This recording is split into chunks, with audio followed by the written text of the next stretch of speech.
Урматтуу мусулман бир тууганым, Hazreti Umar жөнүндө айтам дедим. Hazreti Umar Baytullah бүгүн биздин кыблабыз болгон Кааба, Масжиди Харамды кеңейтүү үчүн Масжиди Харамдын айланасындагы короолорду ээлерин разы кылып сатып алып чоңойтууга буйрук берди. Адамдар үйлөрүн баалардан жогору саткандар болду. Бирок Абдулла ибн Аббастын баласы Абдуллага келген кезде мен короомду бербеймин деди. Амирил Муминин падышанын буйругу бул өзү үчүн эмес, дүкөн үчүн эмес, мечитти кеңейтүү үчүн деди. Жок деди, Амирил Муминин мен сотко берем деди. Hazreti Umarга келген кезде Умар эмне деп жатасың муну? Сиз ого алып киргиле деген жок. Бир эки чапкылап өзүнө кетиргиле деген жок. Болуптур, кайсы казыга барасың сен танда деди. Hazreti Umar өзү дайындаган Казы Шурайх. Умар сот кылып дайындаган Казы Шурайхка барабыз деди. Экөө жетелешип келген кезде, "Я Амир Мумин эмесмин. Бул жерде биз ушул жер маселеси менен келдик" деди.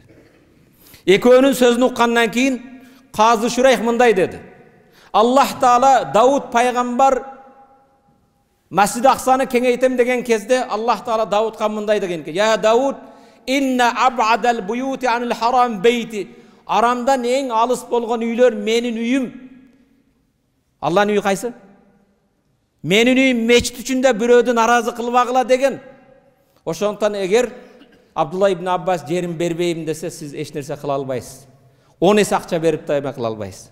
Бул наразы болгондон кийин ала албайбыз деди. Абдулла ибн Аббас уккандан кийин Амирил Муминин мен сен башкарган падышалыкта казылардын, соттордун адилеттүүлүгүн угайын дедим эле. Мен жерим да башкам да Аллах жолунда, Алланын үйүнө курмандык болсун, мен садака кылдым. Мага тыйын тыпыры керек эмес деди. Мындай адилеттүүлүк үчүн мен угайын дедим дейт. Урматтуу мусулман бир тууганым, жараткан Аллах табарак баарыңарды угуучу бендилердин кылсын, уккан аят хадиске амал кылуу насип этсин.